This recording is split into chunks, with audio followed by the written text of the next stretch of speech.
gentlemen, you know who it is. It's your boy. It's your cousin. It's your uncle. It's your nephew. It's Coach Hopkins. Oh.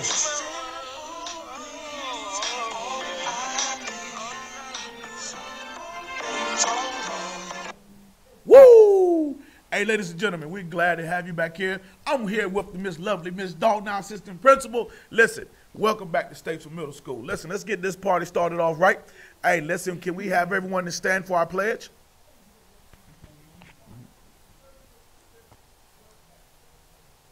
I pledge allegiance to the flag of the United States of America and to the republic for which it stands, one nation, under God, indivisible, with liberty and justice for all. Please remain standing for a moment of silence.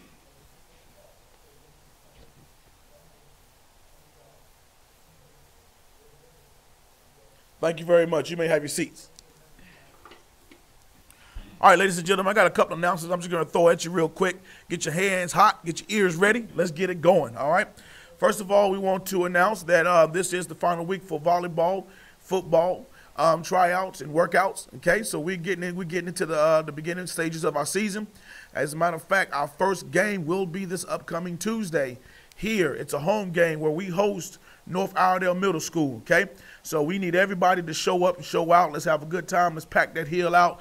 Okay, at the Bulldog Hollow. Okay, all right. Listen, ladies and gentlemen. Also, we have our first volleyball game as well on that Tuesday, right after school. We're gonna start at right about 4:15. All right, it's $3 across the board to get in, okay, for all students and whatnot. All right, so let's make sure that you are there and help us to support our athletics.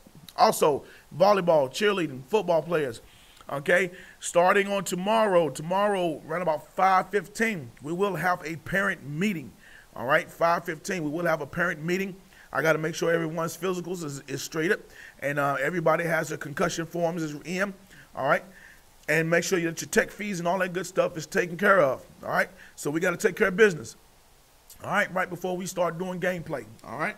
Also, we got a jamboree coming up this Saturday, ladies and gentlemen, which will be at East Middle School, all right? So it's going to be about 10 teams there. We'll be playing around about 3 teams, I believe. All right, so please, if you don't have anything else to do and you want to come watch some good football and watch these boys put work in from what they've been doing all summer long, hey, come check us out at East Middle. It's going to start, gameplay starts at 9 a.m. I know it's early, but if you want to come out there, check us out. If you ain't got nothing else to do, come here. I know some of y'all, we like going, yard sale and all that kind of stuff, so come check us out, all right? Also, I need a chain crew. I got one volunteer. All right, I need a chain crew to come help me run chains. I know some guys who know football that might want to stay after school and help me out, see me in the gym. All right, that will help me run chain crew. Right now, we only running one team for football, okay? So our games probably will begin around 5 o'clock, okay? Also, I need a scorekeeper, okay, a clock keeper. So if I have any students that are interested in that, and you're smart and you can pay attention to the referees, okay, that's the biggest thing. I'll take good care of you. I'll make it worth your while, all right? Also, come check us out in the gym when we're doing the Schofield Shuffle, baby. The Schofield Shuffle. Their kids will know about it, okay? So teachers, maybe you want to ask them sometime during the day, what's the Schofield Shuffle? Somebody should be able to tell you what the Schofield Shuffle is. Not even just tell you, they should be able to show you, all right? All right, ladies and gentlemen, that's all of my announcements I have for today. Hey, I'm getting ready to get up out of here. I'm going to turn it over to the great Miss Angel Dalton. Hey, it's your boy, it's your cousin, it's your uncle, it's your nephew. It's Coach Hopkins. I'll see you in the hallways. Thank you, Coach Hopkins.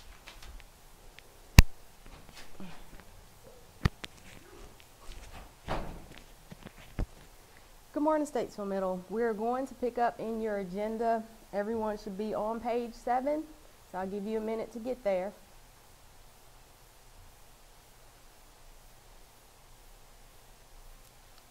On top of page 7, it starts with Statesville Middle School student dress code and the general guidelines for your dress code. All clothing must be worn in an appropriate and tasteful manner and as originally intended by the designer. For example, headbands will not be worn around the neck.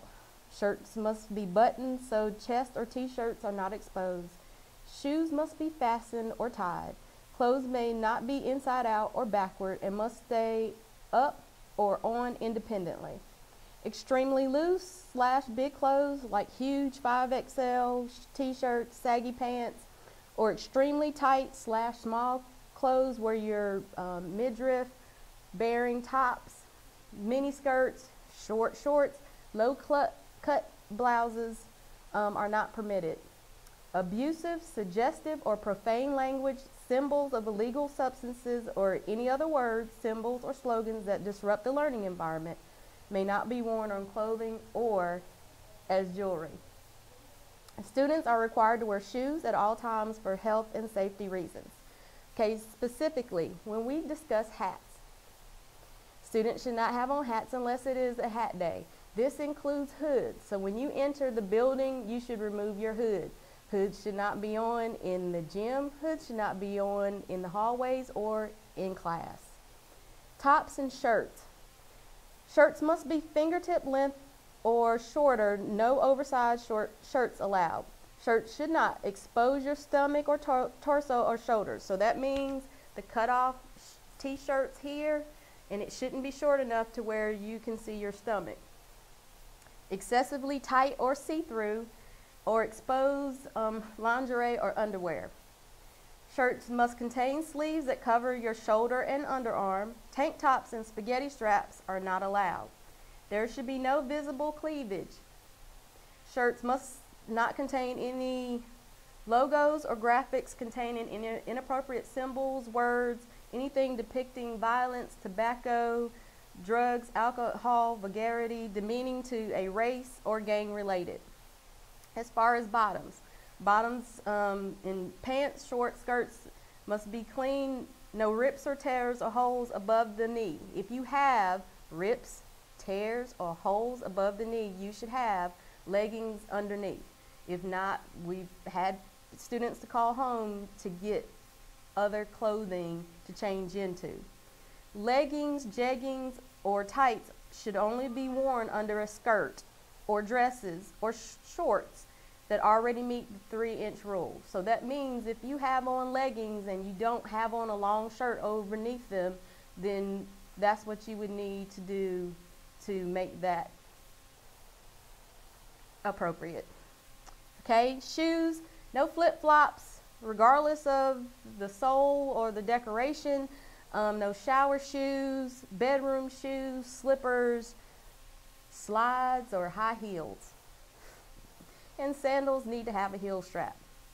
Now, we may determine at some point that we have to change some of these guidelines, but we will surely let you know in the event that we do so. Student discipline. Well, first, before we get into student discipline, let's have a conversation about bullying. Okay? There are some things that are clear about bullying. One thing that we talked about in your BARC matrix is that you treat others the way that you would like to be treated. That means that we should be using kind words. We should not have our hands on anybody at any time. It is not going and asking somebody to buy something for you in the cafeteria and then getting upset if they say no.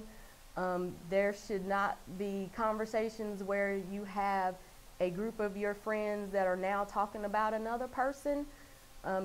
Though what I just said in terms of making sure that you're treating people the way that you would like to be treated, because we will investigate instances of bullying and handle it accordingly. Okay, as far as student discipline, this week you will continue with your BARC matrix, and that is what's listed on pages 9 and 10 in your student handbook, and it's giving you all the locations and the behaviors that we should see in those locations. Bulldogs are always accountable, respectful, and kind in classrooms, hallways, cafeteria, restrooms, on the school grounds, on your bus, at your bus stop, during assemblies, when you come into school, and when you leave.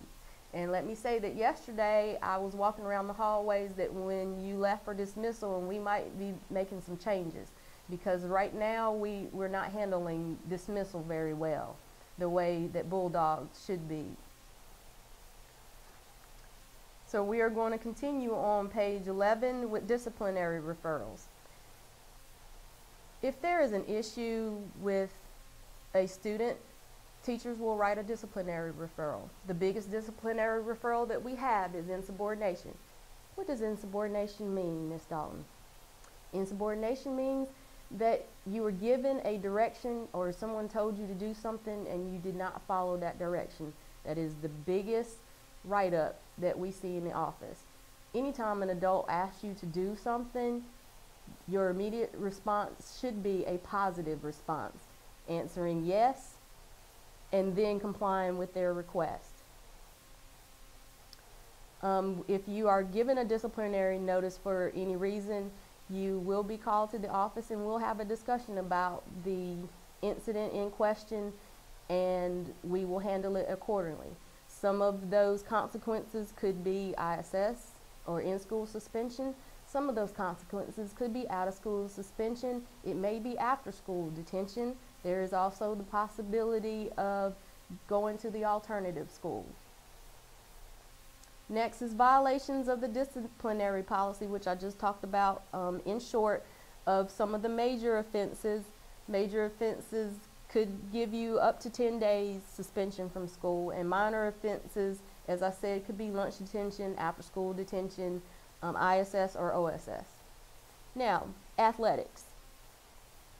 You know the purpose of our athletic program at SMS is to teach and promote and develop skills, teamwork, and sportsmanship. Our student athletes should strive to be positive role models on the field or court, in the classroom, and in the community. The following sports that are available: football is only available to 7th and 8th graders. Volleyball, cross country, cheerleading, basketball, wrestling, all of that, and as well as soccer. And this year we should add baseball and softball.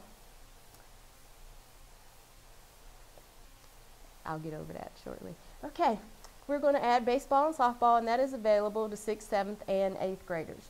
Okay, so to be eligible for athletics, students must pass all but one course the previous semester. Okay, so if you are a 6th grader, you cannot participate in football, but when you are eligible as a 7th grader, we will look at your previous semester as a 6th grader to determine your eligibility. For all the other sports, they are going to look at your previous semester, since you are eligible as a 6th grader, to determine if you are eligible for athletics. So this is meant to be a helper to your academic achievement, so that you are striving to meet those goals to where you are academically eligible to participate in athletics. Okay, to participate, you know that you need to have a physical. You must attend at least 85% of the previous semester, and to participate in game day events, you need to be here at least half of the day. The probation list. If you are listed on the probation list for any of those reasons, you may not be able to participate. And remember, we talked about yesterday what the criteria was to participate. You have to be academically ineligible. You have to be financially responsible as well to participate. Students that are athletes that may be suspended or in ISS, the first offense, you could possibly be removed from the team. So I say that, athletes, that you need to be leaders in this building and act accordingly. Athletic games. Students are encouraged to stay for ball games and support our teams. However, students must make prior arrangements to be picked up from the games by 6:45. So this means that students, if it is a football game and it is 3rd quarter, you need to go ahead and call home and have somebody waiting for you, as opposed to calling when the game is over. Any sporting event, that the latest that we would be here is going to be about 6:45. So make those arrangements prior to the games. Make those arrangements with your parents prior to even coming to school that day. We shouldn't spend the whole day trying to call home, trying to see if you have permission to stay for the game that day. Cell phone and electronic devices. Students, we are here for a reason. Your cell phone has nothing to do with your academic achievement. Your cell phones need to be off and away. We should not see headphones at all in the hallways. Headphones should not be connected inside of your cell phone. Our music criteria that we have developed is if you're listening to music in this building, you're listening to music that is being played by your teacher. So there should not be headphones in your MacBook if and when you get that opportunity to have your MacBooks, and it should not ever be in your cell phone. Cell phones you don't have any purpose for it in your classroom, in the hallway, cafeteria, or in the gym. So they're listed on page 12 are all your general guidelines, and notice it says under guidelines and usage, middle and high school students may possess a wireless communication device. Students should keep the device secured, silent, and out of sight unless otherwise approved by an administrator. And Ms. Campbell and I have not approved that action. Next, the consequences. Usually your electronic device would be confiscated for the day. The next time it would be confiscated until a parent comes to pick it up. The overall thing is that we should never get to that point where we are taking your phone to have your parent to come and get it. The last thing is going to be our laptop usage policies. The ISS issued laptops are strictly to be used for educational purposes. Students are to follow the lessons and activities as designed by their teacher. And students, you are not permitted to download movies, pictures, music, games, or apps onto that school laptop. And your laptop should not be typically shared with another student at the point that you are issued a laptop. You know the consequences for not following this policy is having a warning and getting the opportunity to get your device back. Or we take your device and you get it back at a certain point, and then we contact your parent. Next, we would take your laptop, contact your parent, and you would receive a silent lunch. And then the laptop could be taken, a write-up is given to administration. Now, I want you to understand that even at that point, your laptop is a privilege. And there were several students last year that lost that privilege altogether. So what I'm asking for you to do is to act accordingly when you are given this device and follow those MacBook expectations that you will be learning about over the next couple of weeks, because we will be doing some digital citizenship lessons for you to earn your opportunity to use your MacBook. Now, students, I greatly appreciate your attention, and I hope that we have a wonderful day here at Statesville Middle. Thank you.